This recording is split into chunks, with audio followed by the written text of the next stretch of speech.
आज हम धारा विद्युत पढ़ेंगे। ये इकाई 2 है। मैं संतोष मिश्रा, फिजिक्स क्लास। सबसे पहली हेडिंग है धारा विद्युत। धारा विद्युत का मतलब होता है भौतिकी की वह शाखा जिसमें हम आवेशों की गति का अध्ययन करते हैं या हम गतिशील आवेशों का प्रभाव का अध्ययन करते हैं। तो इस तरह से धारा विद्युत है। इसके पहले हमने जो पढ़े भी एक यूनिट 1 उसमें था स्थिर विद्युत, मतलब वहाँ पर स्थिर आवेशों के बारे में पढ़ा था। अब यहाँ पढ़ेंगे हम गतिशील आवेशों के बारे में। तो पहली हेडिंग हमने पढ़ी धारा विद्युत, मतलब धारा विद्युत भौतिकी की वह शाखा है जिसमें हम आवेशों की गति से संबंधित जो भी अध्ययन है वो करते हैं। फिर है विद्युत धारा। विद्युत धारा एकांक समय में प्रवाहित आवेश की मात्रा को कहा जाता है विद्युत धारा। एकांक समय में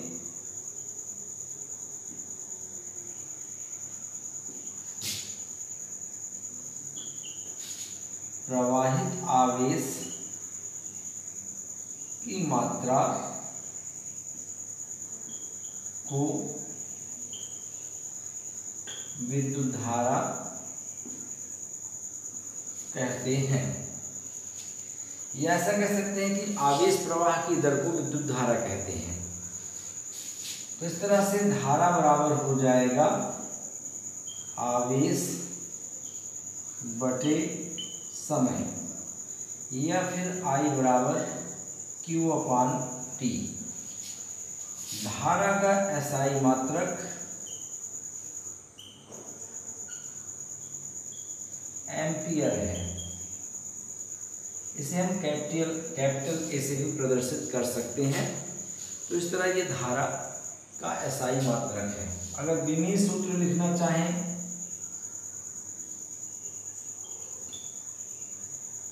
तो ये हो जाएगा केवल A, m0 m की पावर 0, l की पावर 0, t की पावर 0 और A बचेगा। इस तरह से हो जाएगा धारा। अब इसके बाद है धारा घनत्व। धारा घनत्व किसी भी चालक के अनुप्रस्थ काट के एकांक क्षेत्रफल से प्रवाहित होने वाली धारा को धारा घनत्व कहते हैं।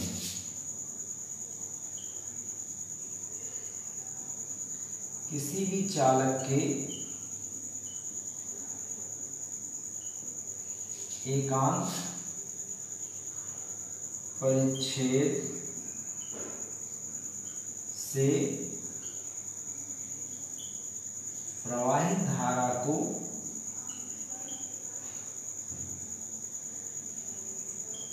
धारा घनत्व कहते हैं। धारा घनत्व बराबर हो जाएगा धारा बटे क्षेत्रफल। जैसे एकांक परिच्छेद कह रहे हैं तो या एकांक अनुप्रस्थ काट कह सकते हैं। जैसे इस तरह से अगर कोई चालक है तो इसका ये जो क्षेत्रफल होता है यानी चालक के लंबवत, ये अनुप्रस्थ काट कहलाता है। तो धारा घनत्व उसको दर्शाते हैं J से और ये हो जाएगा I/A। इसका मात्रक हो जाएगा एम्पियर प्रति मीटर स्क्वायर, क्योंकि क्षेत्रफल है, क्षेत्रफल का मीटर स्क्वायर होता है। I धारा है तो इसका एम्पियर होता है। इसका विमीय सूत्र अगर हम लिखेंगे तो विमीय सूत्र हो जाएगा धारा घनत्व का L की पावर -2A। धारा घनत्व सदिश है।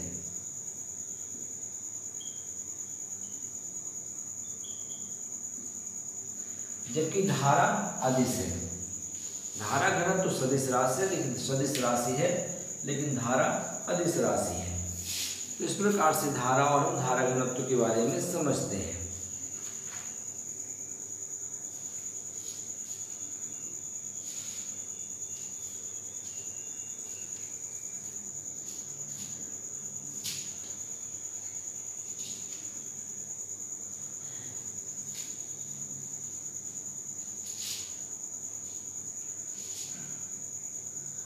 किसी चालक में धारा प्रवाह होता कैसे है? चालक में एक मुक्त इलेक्ट्रॉन बहुत अधिक मात्रा में होते हैं। जब चालक में विद्युत क्षेत्र आरोपित किया जाता है तो ये मुक्त इलेक्ट्रॉन विद्युत क्षेत्र की विपरीत दिशा में गति करते हैं, जिससे धारा प्रवाह होता है। जैसे सुचालकों में धारा प्रवाह का यही कारण होता है। अगर विद्युत अवघट्य हैं तो उनमें धारा प्रवाह धनायन और ऋणायन दोनों के कारण होता है। धनायन विद्युत क्षेत्र की दिशा में चलते हैं और ऋणायन विद्युत क्षेत्र की विपरीत दिशा में चलते हैं।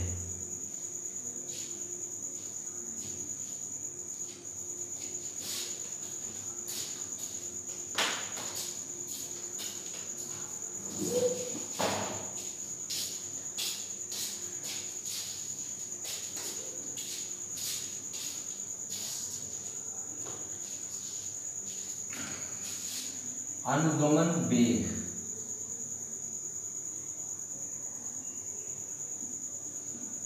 या इसी को कहते हैं ड्रिफ्ट वेलोसिटी।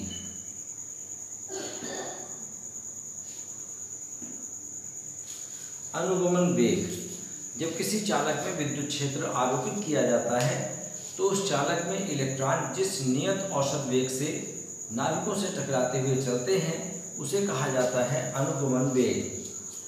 यानी कोई चालक है, हमने यहाँ पर थोड़ा ज़्यादा मोटा कल्पना किया है समझने की दृष्टि से। इसको अगर हम जोड़ देते हैं किसी विद्युत क्षेत्र से या हम कह सकते हैं कि बैटरी से, तो यहाँ पर विद्युत क्षेत्र का डायरेक्शन इधर होगा। यहाँ पर जो भी इलेक्ट्रॉन होंगे वो अपोजिट चलेंगे, विपरीत दिन, यानी इलेक्ट्रॉनों का डायरेक्शन इधर होगा तो धारा इस दिशा में मानी जाएगी, यानी विद्युत क्षेत्र की दिशा में। तो इलेक्ट्रॉन अब ये इसमें सीधे नहीं चलते हैं बल्कि ये नाभिकों से टकराते हुए चलते हैं।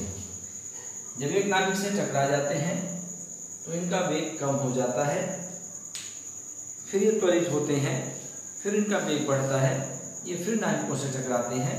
इस प्रकार इनका जो नियत औसत वेग प्राप्त होता है उसे कहा जाता है अनुगमन वेग। किसी भी चालक में, इसकी परिभाषा देना चाहें तो कह सकते हैं, किसी चालक के सिरों पर विद्युत क्षेत्र आरोपित करने से उसमें इलेक्ट्रॉन नाभिकों से टकराते हुए जिस नियत औसत वेग से चलते हैं उसे अनुगमन वेग कहते हैं। धारा और अनुगमन वेग का संबंध क्या होता है? मान लेते हैं कि इसके एकांक आयतन में इलेक्ट्रॉनों मुक्त इलेक्ट्रॉन घनत्व n है। मुक्त इलेक्ट्रॉन घनत्व n है। मुक्त इलेक्ट्रॉन घनत्व n है मतलब एकांक आयतन में इलेक्ट्रॉनों की संख्या n है। अगर इसका अनुप्रस्थ काट का क्षेत्रफल a है और ये इलेक्ट्रॉन यहाँ से चलकर 1 सेकंड में वो दूरी तय करते हैं जो इसकी अनुगमन वेग है, मतलब ये दूरी vd है, अनुगमन वेग के बराबर है, और इसका अनुप्रस्थ काट का क्षेत्रफल a है, तो 1 सेकंड में इलेक्ट्रॉनों द्वारा घेरा गया आयतन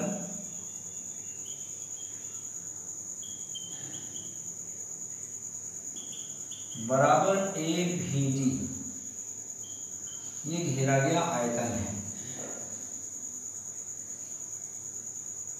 और इस आयतन में इलेक्ट्रॉनों की संख्या कितनी है? यानी 1 सेकंड में इलेक्ट्रॉनों की संख्या बराबर NaVd।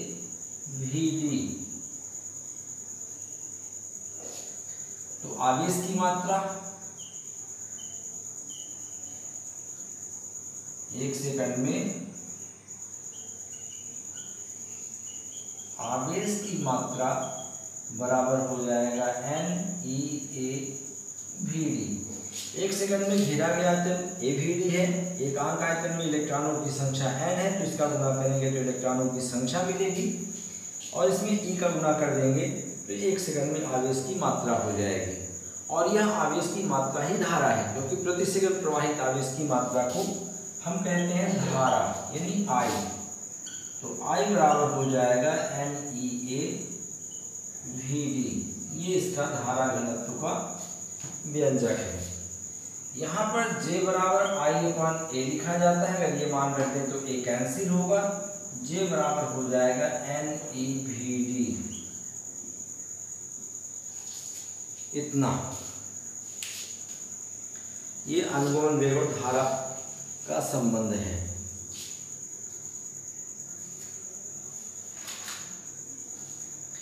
अब इसके बाद है ओम नियम।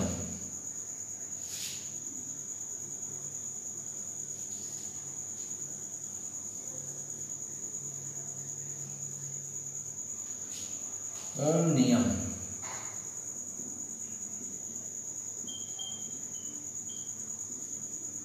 यदि किसी चालक की भौतिक दशा में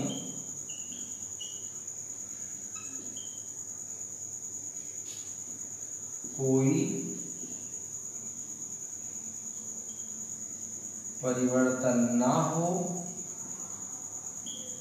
यदि किसी चालक की भौतिक दशा में कोई परिवर्तन ना हो तो उसमें प्रवाहित धारा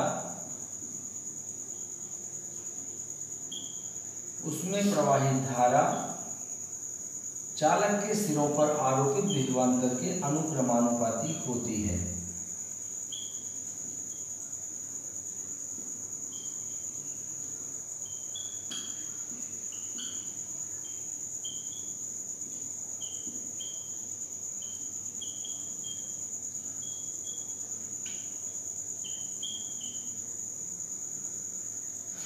चालक के सिरों पर आरोपित विभवांतर के अनुक्रमानुपाती होती। यहाँ पर भौतिक दशा से तात्पर्य हमारा ये है कि चालक की लंबाई में परिवर्तन ना हो, चालक की मोटाई में परिवर्तन ना हो और तापमान में परिवर्तन ना हो, तब ये हो जाएगा V प्रोपोर्शनल I। जैसे कोई ये चालक है और यहाँ पर हमने बैटरी वगैरह कुछ लगा दिया है, तो इसमें धारा बहेगी I, इसके सिरों का विभवांतर होगा V, तो कहा जा सकता है V प्रोपोर्शनल I। अब अगर ये हम समानुपात का चिन्ह हटाते हैं तो V बराबर हो जाएगा RI। R कहलाता है प्रतिरोध। R को चालक का प्रतिरोध कहते हैं।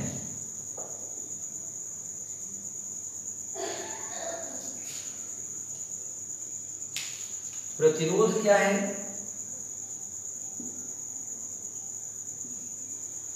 प्रतिरोध वह कारक होता है जो चालक में धारा प्रवाह के मार्ग में बाधा उत्पन्न करता है।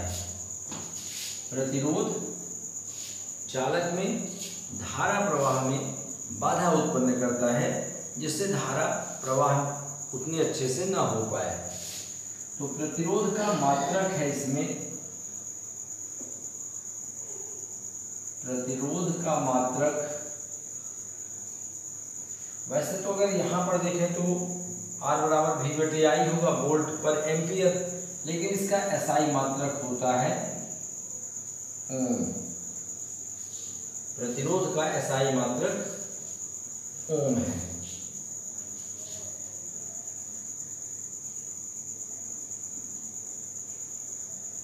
इसका विमीय सूत्र क्या होगा? R बराबर V/I, विभवांतर का विमीय सूत्र ml² T⁻³ A⁻⁻1 और I के लिए A है, तो R का विमीय सूत्र हो जाएगा ml² T⁻³ A⁻²। ये हो जाएगा प्रतिरोध का विमीय सूत्र। किसी चालक का जो प्रतिरोध है वो किन कारकों पर निर्भर करता है? प्रतिरोध को प्रभावित करने वाले कारक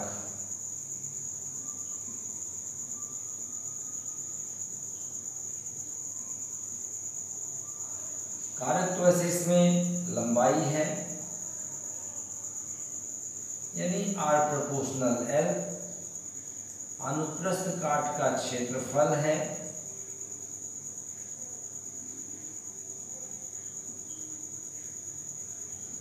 R प्रोपोर्शनल 1/A, और तापमान भी है।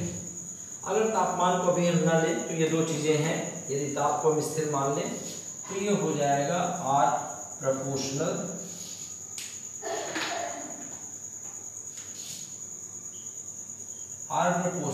L/A। यह समानुपात को हटा दें तो R बराबर हो जाएगा एक नियतांक रो L/A। रो को कहते हैं विशिष्ट प्रतिरोध, रो है विशिष्ट प्रतिरोध। इसकी परिभाषा देना है तो कहेंगे L बराबर 1 तथा A बराबर 1 होने पर R बराबर रो। तो परिभाषा हो जाएगी कि यदि चालक की लंबाई 1 हो, उसका अनुप्रस्थ काट 1 हो, तो उसमें जो प्रतिरोध होगा वो कहलाएगा विशिष्ट प्रतिरोध। या ऐसा भी कह सकते हैं कि कोई हम ऐसा चालक ले जिसकी लंबाई, चौड़ाई और मोटाई एक समान हो, तो हम परिभाषा कैसे दे सकते हैं? एकांक लंबाई की भुजा वाले घन की किन्हीं दो सम्मुख फलकों के बीच के प्रतिरोध को विशिष्ट प्रतिरोध कहते हैं। इसकी परिभाषा लिख सकते हैं विशिष्ट प्रतिरोध की।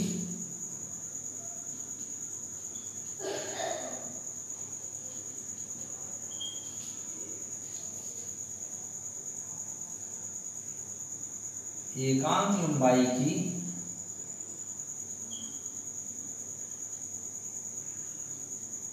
भुजा वाले घन की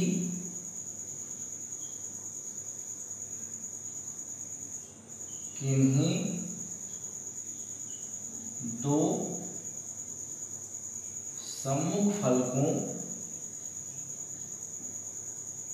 सम्मुख फलकों के बीच जो प्रतिरोध होता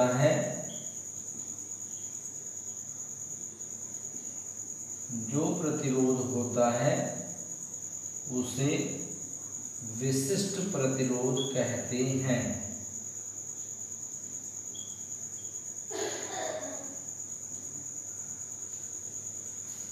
एकांक लंबाई की भुजा वाले घन की किन्हीं दो सम्मुख फलकों के बीच जो प्रतिरोध होता है उसे विशिष्ट प्रतिरोध कहते हैं। इसका मात्रक क्या होगा? तो रो बराबर लिखा जा सकता है, जैसे यहाँ R बराबर रो L/A, तो रो बराबर RA/L। इसका मात्रक होगा ओम गुणे मीटर स्क्वायर बटे मीटर। तो रो का मात्रक हो जाएगा, यानी विशिष्ट प्रतिरोध का मात्रक हो जाएगा ओम मीटर। ये इसका मात्रक होगा।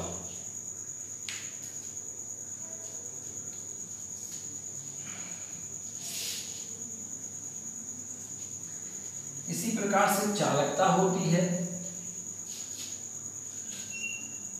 चालकता प्रतिरोध के व्युत्क्रम को चालकता कहते हैं। चालकता बराबर 1/प्रतिरोध। तो इसका मात्रक हो जाता है चालकता का, चालकता को C लिखते हैं और ये 1/R होता है, यानी चालकता का जो मात्रक है ओम इनवर्स या साइमन भी लिख दिया जाता है। तो चालकता का मात्रक ओम इनवर्स। इसी तरह से विशिष्ट चालकता बराबर होता है 1/विशिष्ट प्रतिरोध। इसको सिग्मा से दर्शाते हैं और ये 1/रो हो जाएगा। इसका मात्रक लिखा जाएगा ओम इनवर्स मीटर इनवर्स। जैसे इसका विमीय सूत्र अगर होगा तो ये हो जाएगा m की पावर -1 l की पावर विशिष्ट प्रतिरोध का विमीय सूत्र लिखा, रो का विमीय सूत्र होगा RA/L, इसका होता है mL²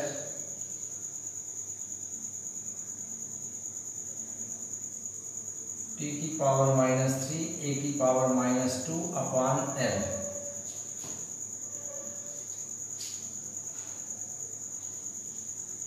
ये a है तो a की जगह a² तो ठीक है, a की पावर -2 और a है तो ये L² होगा। तो इस तरह से इसका विमीय सूत्र हो जाएगा mL की पावर 3 t की पावर -3 a की पावर -2। ऐसा लिखा जा सकता है।